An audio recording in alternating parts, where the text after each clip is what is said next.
तो सबसे पहला प्रश्न है, पूछने वाले हैं रमेश कुमार। रमेश पूछते हैं कि सब कुछ जानते हुए भी दुख की पीड़ा सताने लगती है, मैं क्या करूं?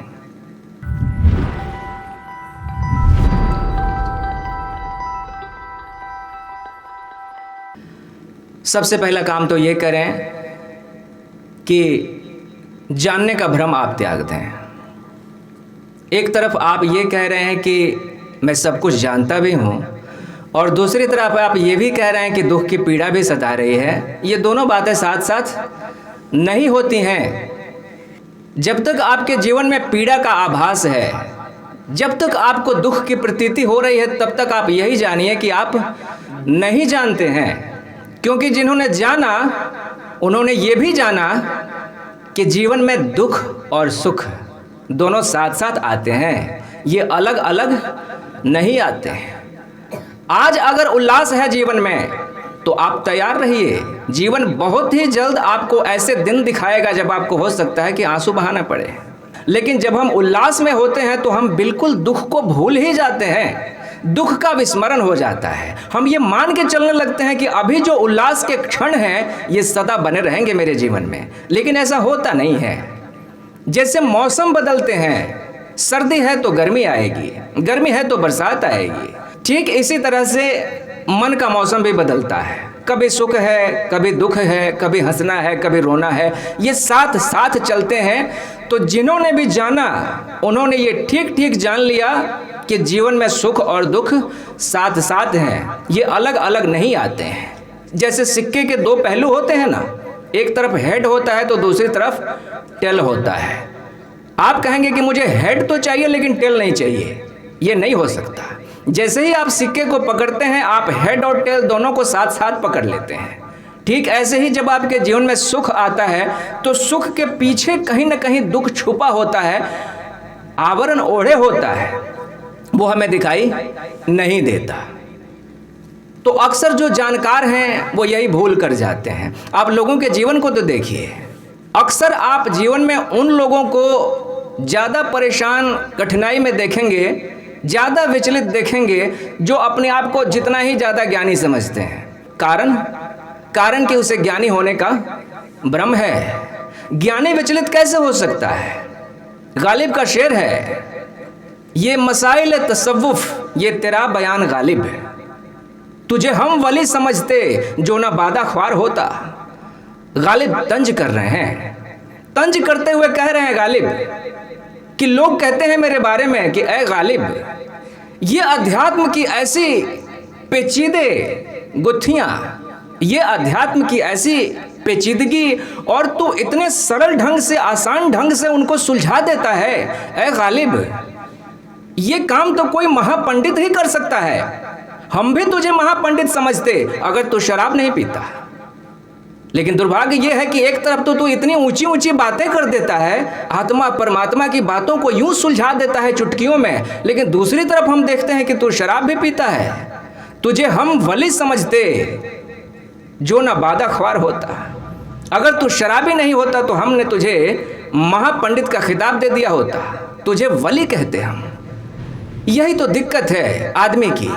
आदमी को जानने का भ्रम भी है, लेकिन साथ ही साथ आदमी दुख से पीड़ित भी है। अगर हम दुख से पीड़ित हैं तो हमें यह मान लेना चाहिए कि अभी हमने जाना नहीं है, जानने की प्रक्रिया अभी अधूरी है। उपनिषद कहते हैं कि जो ये कहता है कि मैं जानता हूं वो नहीं जानता। अगर कोई ये कहे कि मैं जानता हूं, ये ज्ञानी होने की पहचान नहीं है, ये अज्ञानी होने की पहचान है। ज्ञानियों ने तो सरेंडर कर दिया, जिसने ठीक ठीक जान लिया उसने हाथ जोड़ लिया, उसने कहा कि नहीं, मैं जानता तो हूं लेकिन मैं कह ही नहीं सकता। भगवान महावीर ने अपने दर्शन में, अपने उपदेशों में शायद शब्द का प्रयोग किया। शायद का मतलब होता है शायद। इतने बड़े ज्ञानी, महाज्ञानी, लेकिन जब आप उनसे जाके पूछें कि ईश्वर होता है, वो कहते थे कि शायद होता है। अब आप पूछेंगे कि शायद होता है मतलब आप जानते हैं कि नहीं जानते हैं, होता है कि नहीं होता है, तो फिर वो कहेंगे कि शायद नहीं होता है। अगले वाक्य में वो कहते थे कि शायद होता भी है और नहीं भी होता है। संदेहात्मक शब्दों का प्रयोग करते थे, वो सुनिश्चित रूप से उन्होंने नहीं कहा कि ईश्वर होता है कि नहीं होता है। संशयवादी हो गए। अक्सर जो ज्ञानी है वो रहस्यवादी हो जाता है। ज्ञानी कभी सुनिश्चित रूप से ये नहीं कह सकता कि मैं ये जानता हूं और ऐसा ही होता है, ऐसा वो कह ही नहीं सकता। ऐसा अगर सुनिश्चित रूप से कोई घोषणा कर रहा है तो आप समझ लीजिए कि वो ठीक नहीं जानता, क्योंकि जीवन का स्वभाव परिवर्तन है। जीवन नित्य परिवर्तित हो रहा है। यहां अभी जो आप देख रहे हैं वो अभी का सच है, लेकिन अभी क्षण भर बाद पूरा का पूरा परिदृश्य बदल जाएगा। तो क्षण भर बाद सच भी तो बदल गया, सत्य बदल गया है। इसलिए तो बुद्ध ने कहा कि आत्मा जैसी कोई चीज नहीं है इस दुनिया में। आत्मा का मतलब हम समझते थे बुद्ध से पहले कि कोई ठहरी हुई चीज है, ठोस चीज है जो नहीं बदलती है। लेकिन बुद्ध ने कहा कि इस सृष्टि में ऐसा कुछ भी नहीं है जो कि नहीं बदलता है। ठहरी हुई ठोस चीज कहीं नहीं है, हर चीज परिवर्तनशील है और ये परिवर्तन ही सबसे बड़ा सच है। आखिर कृष्ण ने भी तो गीता में यही कहा ना। आत्मा का उपदेश कृष्ण करते हैं गीता में, लेकिन कृष्ण ये भी कहते हैं कि हर चीज परिवर्तनशील है, सब कुछ बदल रहा है। इस सब कुछ के बदलते हुए स्वभाव को जिसने स्वीकार कर लिया वही ज्ञानी। जो ये मान गया कि अभी जो है वो कल बदल सकता है, वही ज्ञानी। अभी जो है वो कल नहीं रहेगा। जो ये मानता है, जो ये जानता है, वही ज्ञानी है। कहते हैं कि एक राजा के राज्य पे आक्रमण हुआ, राजा हार गया। राजा को अपना राज्य छोड़ के भागना पड़ा। राजा भाग रहा है जंगल में, बीहड़ों में। वो भाग के जाके एक पहाड़ी कंदरा में छुप गया है और शत्रु सेना के सिपाही पीछा कर रहे हैं कि राजा को पकड़ो और उसकी हत्या करो। राजा जहां छुपा हुआ है वहीं पे पहुंच गए हैं सारे सिपाही और तलाश में है कि राजा मिल जाए। राजा चुपचाप ठहर गया है, शांत हो गया है, भयभीत है। सोचता है कि क्या करूं, आगे खाई है। सोचता है कि कूद के जान दे दूं, अच्छा रहेगा, क्योंकि दुश्मन के हाथों पकड़े जाने का मतलब होता है कि प्रताड़ना, यातना दी जाएगी, बुरी तरह से मारा जाऊंगा। इससे तो अच्छा है आसानी से कूद के जान दे दूं। तभी उसे एक बात ख्याल में आई। जब वो राजा बना था उस समय उसके दरबार में एक फकीर आया था, एक साधु आया था उससे मिलने, और साधु ने राजा को एक अंगूठी दी थी और कहा था कि इस अंगूठी के भीतर एक संदेश है तुम्हारे लिए। जब तुम बहुत मुश्किल घड़ी में घिर जाओ, जब तुम्हें बिल्कुल ही रास्ता न सूझे, जब तुम्हें लगे कि अब आत्महत्या ही कर लेनी चाहिए, उस घड़ी इस अंगूठी को खोलना और उस संदेश को पढ़ना। तो अब जबकि राजा के सामने आत्महत्या का विकल्प था, तो राजा को फकीर की वो बात याद आई। अंगूठी हाथ में ही थी। राजा ने वो अंगूठी खोली और भीतर से एक छोटा सा कागज का पुर्जा निकला। उस पे फकीर ने अपना संदेश लिखा था। फकीर ने लिखा था, दिस टू शैल पास, यह भी गुजर जाएगा। इतनी सी बात फकीर ने लिखी थी कि यह भी गुजर जाएगा। राजा को बड़ी सांत्वना मिली भीतर से। राजा ठहर गया कि नहीं, अब आत्महत्या नहीं करनी है। राजा रुक गया। कुछ ही क्षणों में दुश्मन सेना के सिपाही वहां से चले गए। राजा की जान बच गई। कुछ सालों तक राजा यहाँ वहां भटका। राजा ने फिर से अपने साथियों के संग मिलकर अपनी सेना इकट्ठी करनी शुरू की और कुछ सालों के भीतर उसने फिर से अपने राज्य पे आक्रमण किया और अपने खोए हुए राज्य को वापस हासिल कर लिया। फिर से राजा बना।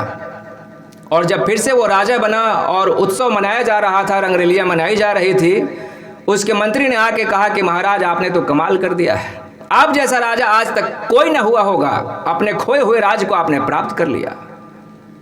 राजा के भीतर क्षण भर को अहंकार उभरा कि सचमुच मैं एक महान राजा हूं, मैंने ऐसा कर दिखाया है। लेकिन तभी उसे फकीर की वो बात याद आई। फकीर कहता है कि यह भी गुजर जाएगा। जैसे ही बात याद आई, राजा का अभिमान शांत हो गया। राजा को जीवन के स्वभाव का वास्तविक ज्ञान हुआ कि यह भी गुजर जाएगा। हर चीज यहाँ पे गुजर रही है और हर चीज गुजर जाएगी। यही जीवन का सबसे बड़ा सच है। तो यही हमें समझ लेना है। सब कुछ जानते हुए भी दुख की पीड़ा सताने लगती है। गुरुजी क्या करूं? सीधे हो जाएं, सरल हो जाएं। जीवन में जो सबसे बड़ी चीज आप कर सकते हैं समझदारी की, वो एक ही चीज है कि आप सीधे और सरल हो जाएं। कुटिल मत बने, चालाक बनने की कोशिश मत करें। लोगों के साथ जब मिलें तो एकदम सरल और सहज होकर मिलें। जो हृदय में है वही कहें, जो हृदय में नहीं है उसको कहने की कोशिश न करें। मुख से प्रशंसा करके और आप किसी का प्रेम पाने का प्रयास न करें। कुटिलता या चतुराई आपको तात्कालिक रूप से लाभ देती है, लेकिन आप जानते हैं कि कुछ ही दिनों में या कुछ ही वर्षों में ढोल की पोल खुल जाती है। शकुनी कितनी चतुराई कर रहा है, लेकिन अंत में जाके चतुराई का परिणाम क्या होता है? सारे ताश के पत्ते बिखर जाते हैं। कितनी चतुराई करती है मंथरा, लेकिन अंत में क्या होता है? कुटाई होती है। चतुराई अंततः आपको सिर्फ बदनामी, परेशानी के सिवाय और कुछ भी नहीं देती। जितने सीधे और सरल बन के रहेंगे, जीवन जीना उतना ही सहज होगा, उतना ही आसान होगा। कृष्ण अर्जुन को जो उपदेश कर रहे हैं, शुरू से लेकर अंत तक भगवत गीता में आप देखेंगे कि अर्जुन के मन में उलझाव ही उलझाव है और कृष्ण के भीतर सुलझाव ही सुलझाव है। अर्जुन अपना उलझाव कृष्ण के सामने रखता है और कृष्ण तुरंत उसको सुलझा देते हैं। अर्जुन उलझा हुआ है। अर्जुन का मतलब होता है अरिजु। रिजु माने सीधा, और अरिजु का मतलब होता है टेढ़ा मेढ़ा, आड़ा तिरछा। अर्जुन आड़ा तिरछा है, टेढ़ा मेढ़ा है। उसका मन जो है वो उलझ गया है, जैसे धागा बुरी तरह से उलझ जाता है। तो धागे को सुलझाने के लिए कितने संयम की जरूरत होती है। आप समझने की कोशिश करते हैं कि कहां से उलझा है, एक एक छोर पकड़ के उसे धीरे धीरे आप सुलझाते हैं। अर्जुन उलझा हुआ है, आड़ा तिरछा है, कृष्ण सुलझ गए हैं, तो उसको धीरे धीरे सुलझाने की कोशिश कर रहे हैं। तो ज्ञानी होने का भ्रम हमें जीवन में त्यागना है। सबसे पहला काम तो ये करना है, सीधा और सरल हो जाना है। दूसरी बात ये करनी है कि जीवन में स्वीकृति का भाव लाना है। स्वीकार करना है कि जीवन में सुख है तो जीवन में दुख भी है। आखिर जवानी सुख है तो बुढ़ापा दुख है कि नहीं? पुत्र का प्राप्त होना सुख है तो पुत्र का मर जाना दुख है कि नहीं? मित्र का मिलना सुख है तो मित्र का शत्रु बन जाना कितना बड़ा दुख है। आखिर मित्र ही तो शत्रु बनते हैं। कल ही बात हो रही थी ध्यान शिविर के सिलसिले में, एक युवक हैं तो उनसे बातचीत हो रही थी। तो मैंने पूछा कि आप वीडियो हमारे सुन रहे हैं आजकल? उन्होंने कहा कि गुरुजी, मैं पहले आचार्य प्रशांत के वीडियो सुना करता था, तो आचार्य प्रशांत के वीडियो सुनते सुनते मन बड़ा उलझ गया। वो ईश्वर, आत्मा इत्यादि सबका खंडन करते थे। फिर आपका वीडियो सुना मैंने, तो मैंने कहा कि उलझाओ, सुलझा? बोले कि हाँ, कुछ बात तो समझ में आई, लेकिन फिर भी बात बनी नहीं। मैंने कहा फिर आपने क्या किया? तो बोला कि फिर मैं प्रेमानंद जी को सुनता हूँ। मैंने कहा कि कितने दिनों से आप प्रेमानंद जी को सुन रहे हो? बोले कि 1 साल से प्रेमानंद जी को सुन रहा हूँ। मैंने कहा कि जीवन में सब ठीक हो गया है, सब बढ़िया चल रहा है? बोले कि हाँ, सब कुछ बहुत सुंदर चल रहा है, सब बहुत बढ़िया हो गया है, अब क्रोध नहीं आता, अब कुछ नहीं होता, सब ठीक हो गया है, सब बहुत अच्छा चल रहा है, बहुत आध्यात्मिक प्रगति कर रहा हूँ मैं। मैंने कहा कि बहुत सुंदर बात है। अब ये बात बताओ कि क्या आप ध्यान वगैरह में रुचि लेते हो, ध्यान सीखना चाहते हो? तो बोला कि गुरुजी, यही तो मैं आपसे पूछना चाहता था, मन शांत नहीं रहता,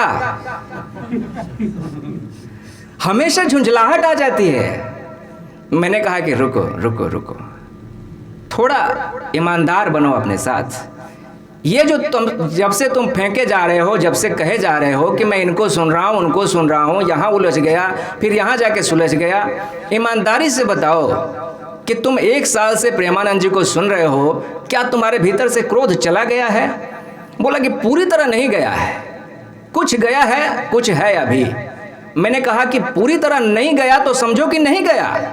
अगर तुम्हें घाव हुआ है और तुम कहते हो कि 50% तो ठीक हो गया है, लेकिन 50% है, उसी से मैं काम चला लूंगा, अब पूरा ठीक होने की कोई ज़रूरत नहीं है, ऐसा तो नहीं होता ना।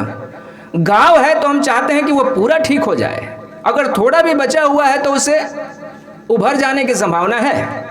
ठीक इसी तरह से क्रोध है, चिड़चिड़ाहट है, झुंझलापन है, जरा भी बचा हुआ है तो संभावना है कि वो उभर आएगा। लगा बताने की अब अपना बचाव कर रहा था बेचारा, कह रहा है कि मैं तो ठीक हो गया हूं, लेकिन घर के लोग जो हैं उनके कारण परेशानी हो जाती है, वो क्रोध दिला देते हैं। मैंने कहा कि एक बात बताओ, क्या प्रेमानंद जी महाराज ये कहते हैं कि घर के लोगों को सुधारना है या दुनिया को सुधारना है? क्या सिखाते हैं वो? अपने को सुधारना है कि दुनिया को सुधारना? बोला कि वो तो अपने को ही सुधारने की बात कहते हैं। मैंने कहा बच्चे, सारे संत, सारे ज्ञानी अपने को ही सुधारने की बात कहते हैं, लेकिन तुम धोखे में रख रहे हो अपने को। थोड़ी सी सांत्वना मिल गई है यहाँ वहाँ से। अक्सर होता क्या है कि जो संत बहुत प्रिय होते हैं ना, वहाँ पे जाके हम मुग्ध हो जाते हैं, मोहित हो जाते हैं। अच्छी अच्छी बातें हमें मुग्ध कर देती हैं। सुंदर संतों की बातें जो हैं आपको भरमा देती हैं। इसलिए मैं कहता हूं कि जितने मीठे बोलने वाले संत हैं उनसे आपको उतने ही दूर रहना चाहिए। कारण कि उनकी बातें जो है वो मीठी गोली की तरह हैं। जितनी देर तक आप भीतर लेते रहेंगे उतनी देर आपको बड़ा स्वाद आएगा, खूब बढ़िया लग रहा है, खूब सुंदर सुंदर बात कही महाराज जी ने, लेकिन जीवन में परिवर्तन बिल्कुल भी नहीं आएगा। दवाई जितनी मीठी हो उतनी ही बेकार है। दवाई का स्वभाव क्या है? कड़वा। दवाई जितनी कड़वी हो समझिए उतनी ही कारगर है। सच कड़वा होता है, वो दवाई की तरह है। इसलिए अक्सर जो संत होते हैं, सच्चे संत होते हैं, समाज उनके विरोध में उतर आता है। जितने सच्चे संत आपको मिलेंगे पाएंगे कि समाज उनके उतने ही विरोध में था। समाज कबीर के विरोध में रहा, क्योंकि कबीर कड़वे संत थे, कड़वी दवाई की तरह थे। उनको पचा पाना रूढ़िवादी मन की बात नहीं थी। बुद्ध कड़वे थे। जो भी संत सच्चा होगा उसकी बात को पचा पाना सहज नहीं होगा। लेकिन मीठी मीठी बातें करने वाले जो लोग हैं वहाँ जाके आप भ्रम में पड़ जाते हैं। प्रेम से रहना चाहिए, पति को पत्नी का आदर करना चाहिए, पत्नी को पति की सेवा करनी चाहिए, प्रेम से हमें रहना चाहिए, क्रोध नहीं करना चाहिए। सुनने में कितना बढ़िया लग रहा है, बहुत बढ़िया लग रहा है। ये सुन के आपको धीरे धीरे नींद आने लगेगी, लेकिन अपने भीतर बदलाव बिल्कुल नहीं होगा। सच्चा संत, सच्चा गुरु कुम्हार की तरह होता है। जरूरत पड़ने पे थपकी भी देता है, जरूरत पड़ने पे वो बर्तन पे हथौड़े भी चलाता है। वो लोहार की तरह होता है, धारदार हथियारों से प्रहार करता है वो लकड़ी के ऊपर, तब जाके कहीं सुंदर आकृति दे पाता है। वो शिल्पकार की तरह होता है, तोड़ता है पत्थर को, तोड़ता है, छेनी चलाता है, हथौड़े चलाता है, गढ़ता है। वो सिर्फ दुलार और पुचकार नहीं देता। जब इस तरह की बातें मैंने समझाई, बच्चा प्रभावित हुआ। उसने कहा कि मैं ध्यान शिविर में जरूर शामिल होऊंगा। तो प्रश्न का उत्तर यह है कि अगर आपको लगता है कि मैं सब कुछ जानता हूं और फिर भी दुखी हूं, तो ईमानदारी से ये आप मान लीजिए कि आप अभी जानते नहीं हैं। क्योंकि जानने का, ज्ञानी होने का एक ही पैमाना है, एक ही प्रमाण है, और वो ये है कि समशीतोष्ण सुख दुखेशु तथा मान अपमानयो। जो जान गया वो सुख में, दुख में, शीत में, उष्ण में, मान में, अपमान में, सब जगह एक समान रहने का प्रयास करता है। वो सम हो गया है, उसे फर्क नहीं पड़ता। सुख आएगा तो वो आसमान में नहीं उछलने लगेगा। ठीक इसी तरह से जब दुख आएगा तो वो आत्महत्या करने नहीं जाएगा। वो जीवन के स्वभाव को जान गया है, और जब जीवन के स्वभाव को जान गया है तो वो सम हो गया है, समत्व आ गया है उसके जीवन में। समत्वम योगम उच्यते, वो योगी हो गया है, वो ज्ञानी हो गया है।